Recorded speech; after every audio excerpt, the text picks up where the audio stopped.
Implementasi sistem informasi manajemen dan pengaruhnya di bidang logistik pada perusahaan PT Indofood. Bismillahirrahmanirrahim. Assalamualaikum warahmatullahi wabarakatuh. Salam sejahtera bagi yang beragama lain.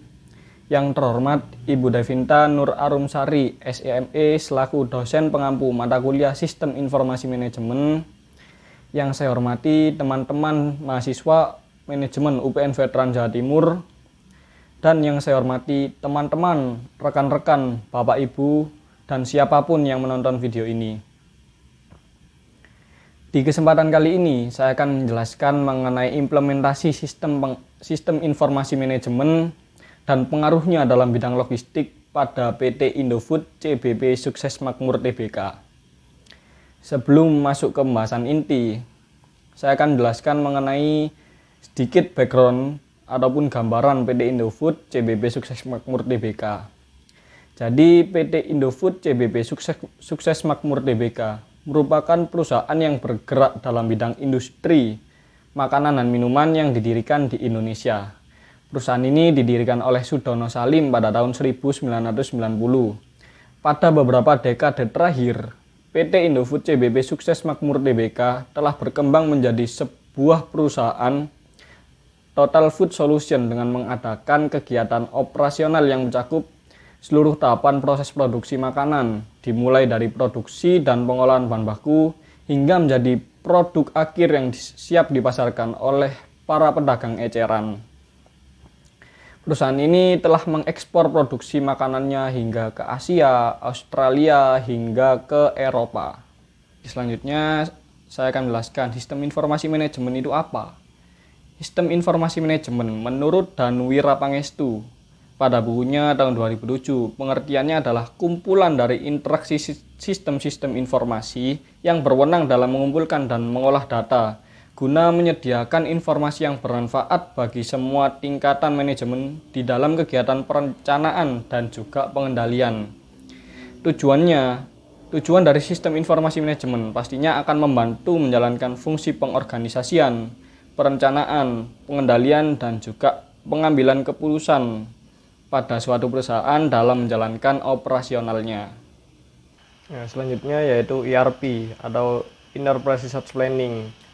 Perencanaan sumber daya perusahaan atau sering disingkat ERP. Dari istilah bahasa Inggrisnya, Enterprise Resource Planning adalah sistem informasi yang diperuntukkan bagi perusahaan manufaktur maupun jasa yang berperan mengintegrasikan dan mengotomasikan proses bisnis yang berhubungan dengan aspek operasi, produksi maupun distribusi di perusahaan bersangkutan. ERP sering disebut sebagai back office system yang mengindikasikan bahwa pelanggan dan publik secara umum tidak dilibatkan dalam sistem ini, berbeda dengan front office system yang langsung berurusan dengan pelanggan seperti sistem e-commerce, customer relationship management atau CRM, dan e-government, lalu banyak hal yang lainnya. Lalu kegunaan dan fungsi penerapan ERP di PT Indofood. Yang pertama yaitu dalam hal logistik execution atau LE, yaitu pengaturan logistik dari purchasing hingga distribusi, dari purchase, requisition, good receipt, hingga delivery dengan informasi yang terintegrasi dengan modul-modul lainnya.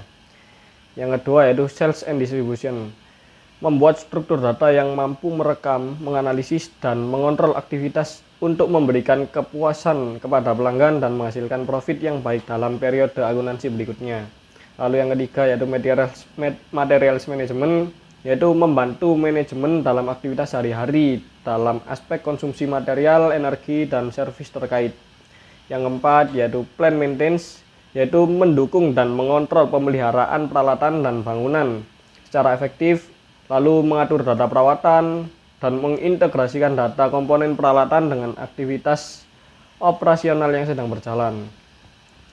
Lalu yang kelima yaitu production planning and inventory control, yaitu merencanakan dan mengendalikan jalannya material sampai dengan proses delivery produk. Lalu yaitu quality management, yaitu berfungsi menyediakan master data berdasarkan rekomendasi dari ISO 9000 series.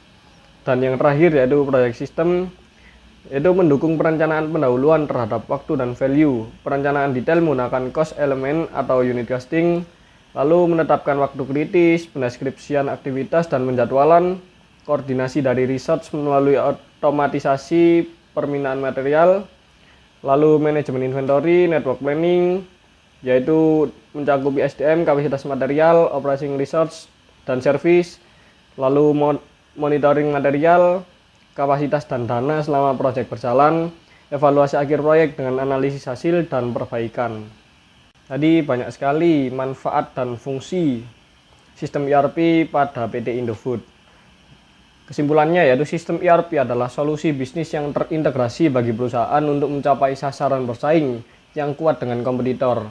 Sistem ERP memungkinkan perusahaan untuk mengintegrasikan fungsi-fungsi bisnis ke dalam proses bisnis yang terintegrasi. Industri logistik dapat beroperasi dengan lancar jika ada pendekatan ke manajemen yang mengatur pembelian, transportasi, dan penyimpanan barang untuk berbagai macam bisnis lainnya. Semakin mudahnya arus informasi di perusahaan, semakin tinggi pula keuntungan yang akan mereka dan pelanggan mereka dapatkan. Dengan demikian, sistem ERP sangat berguna untuk semua stakeholder yang terlibat di industri. Namun, banyak perusahaan yang telah mengeluarkan biaya besar untuk implementasi sistem ERP akan tapi tidak berhasil memperoleh manfaat dan keuntungan dari implementasi sistem ERP tersebut. Lalu kegagalan dalam implementasi sistem ERP pada dasarnya bukan terletak pada kesalahan instalasi software, tapi sebagian besar disebabkan oleh kesalahan yang dilakukan perusahaan untuk menentukan sistem yang tepat untuk menyelesaikan masalah bisnis dan kebutuhan yang sebenarnya. Sekian penjelasan singkat dari saya, kurang lebihnya mohon maaf. Terima kasih. Wassalamualaikum warahmatullahi wabarakatuh.